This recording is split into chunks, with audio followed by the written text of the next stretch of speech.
Welcome to Doc's Daily Dose for Dads, prescribed by Dr. Harrison. All right, I've been saving some of the controversial stuff for later, and I'm going to get to it today. Now, I'm going to talk about how to handle a bully.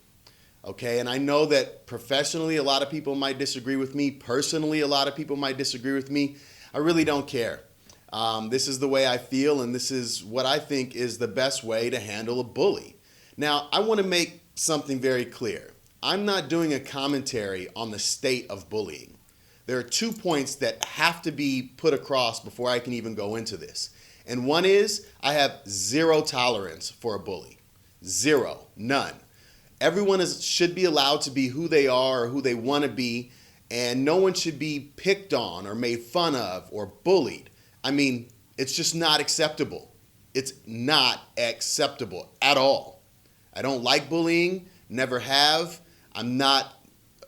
It's not a thing if boys will be boys. Don't care. I'm not for it. Bullying has no place anywhere. Okay? You shouldn't be trying to pick on someone who's weaker than you or assumed weaker than you. The second thing is, I'm not advocating violence whatsoever. So when you hear my 3-step process here, you got to hear me out to the end of this video. Don't turn it off and get all fired up and send me some comments. Listen to what I have to say. And then you can make your decision after thinking about it a little bit if you think about what you would want your kid to do if they were being bullied, and hardcore bullying, right? So, again, everyone has the right to be who they are, zero tolerance for bullying, not advocating violence. Now, there's one theory that's out there that you simply avoid the bully, right? So if you know the bully goes down the main hallway, that kid should take the back way. If you know the bully is coming around the corner or has class at this time, you just avoid that person. I'm not with that. The reason I'm not with that is because I don't want my kids to end up having avoidance behavior for the rest of their life. If they're able to successfully avoid the bully, well, what do you think they're going to do for all other things that are really tough to deal with, that are really hurtful? They're just going to avoid them. That'll be something they learn as successful for them because they don't have to face the issue, and they'll avoid as many things as possible. And I'm not with that. And I don't want my kid having to figure out different routes to go around school. He should be able to freely walk wherever he wants, not just in school, but in this world, right? So you want your kid to avoid the bully and take the back way? Hey, by all means. But don't be upset when other things come up in their life and they totally avoid them, because that's what you're setting up, is a kid who's going to be avoidant and escape everything in their life. So here's my 3-step process, and I've shared this with my boys, and they know. First off, if you're being bullied or someone's bothering you, the first thing I want you to do is tell that person to stop, that you don't like it. I want my kids to be able to stand up for themselves, to say, hey, you're invading my space. You're making me feel uncomfortable. You're teasing me. You're making me feel mean. I don't like that. Now, some people say another theory is you can come back with retorts, or you can be super nice to the bully, right? But if that's not stopping the bullying, if it's not going to stop, then it's not successful. But again, first step, tell that kid to leave you alone. Stand up for yourself and say, I don't like it. Please leave me alone. I'm asking you very nicely and kindly, just leave me alone. I won't go around you. You don't have to be around me, whatever, but just leave me alone. Second step, if that kid doesn't leave you alone after you've told them to stop and you were respectful and nice and civil, you then go to an authority figure. Now that could be me. Come tell me and I'll contact the school and I'll contact his parents or whoever I need to contact. That could be the teacher outside of school. That could be the police, right? But go to the appropriate authority figure to get them to be a third party to intervene to stop what's going on before it becomes too serious. Now, if you've done step 1, you've asked them to stop. And then you've done step 2. After that, they keep bullying you and you went to an authority figure.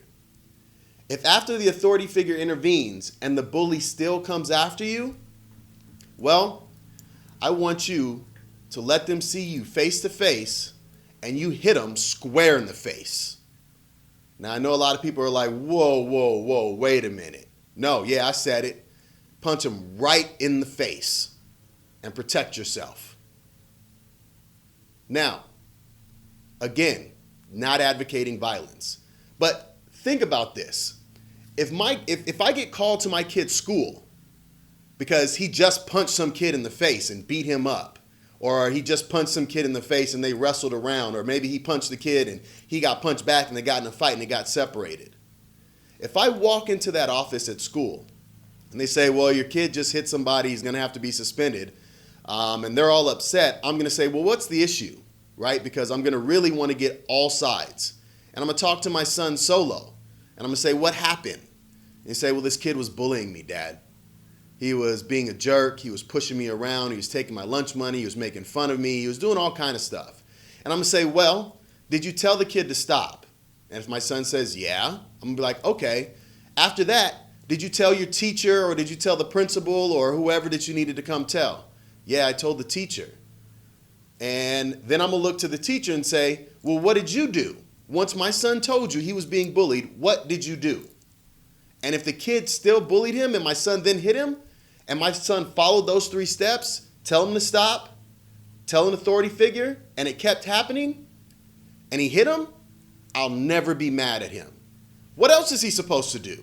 He needs to be able to protect himself. Don't believe me? Let's put this in the context of you as a human being, outside of school as an adult.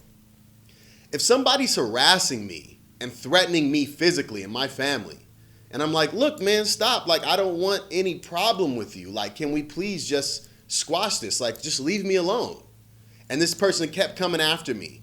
And then I went to court and I went to the police and I got a restraining order. And then this person, after the restraining order, decides to show up at my doorstep, right? And I call the police and they get arrested, but they get released on bail and they still show up at my doorstep. What am I supposed to do? What am I supposed to do? At this point, you're now infringing upon my territory where I protect my family. I'm going to take matters into my own hands. Now, I'm not a gun-toting person. I don't carry a gun, so I don't advocate anything like that. But I will put hands on you. I will put hands on you. So, if you have a problem with what I just said, you're not looking at the bigger picture. Because I told you to go through the appropriate steps of speaking up for yourself, telling someone else to intervene, and then handling it yourself if that doesn't work. What you really need to be thinking about is, when my kid went through that second step of telling a teacher, what did the school do? Did they contact the parents? Did they just sit down and have a little talk with the kid and expect everything to be okay? Did anyone do an assessment about real psychological issues that this kid may be going through who's doing the bullying? Why wasn't more done to focus on the bully and trying to help that kid than focus on my son popping him in the mouth after he already told him stop and told the teacher? So if you're worried about my 3-step process, you got it all ass backwards. You need to be thinking about the kid who's doing the bullying. Where's the process to make sure that kid's okay? Something's going on with that kid to force him or cause him to bully, and it's not okay. So we really need to take a look at that kid, not my kid who took all the appropriate steps and then felt there's nothing left I can do besides protect myself.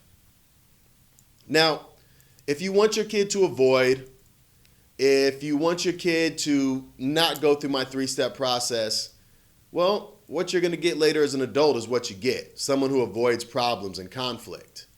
You know what I'm going to get with my kids? Someone who can stand up for themselves and say, stop it. Someone who knows the appropriate steps to go to appropriate authority figures to help intervene. And someone who knows that after going through all the appropriate stuff, at some point, you need to protect yourself. Okay? So listen. You may not agree with me. You may be fired up right now that I'm totally wrong. Doesn't matter. Like I said, I have 0 tolerance for bullying and I have 0 tolerance for advocating violence. And I'm not advocating violence. I'm advocating self-defense after the appropriate steps. So disagree with me if you want. You know, you can disagree with me if you want, but at the end of the day, it won't be my kids who are getting bullied. That's Doc's Daily Dose for Dads. Don't forget to hashtag Doc's Daily Dose for Dads, hashtag 4D, all social media at rebirthbx. Check out the website, rebirthbx.com. We're on Apple Podcasts, Google Play Music. Hey, if you got a better way, or you think my way is not appropriate, I'd love to hear your comments, because I'll go back and forth with you on it all day. See you tomorrow.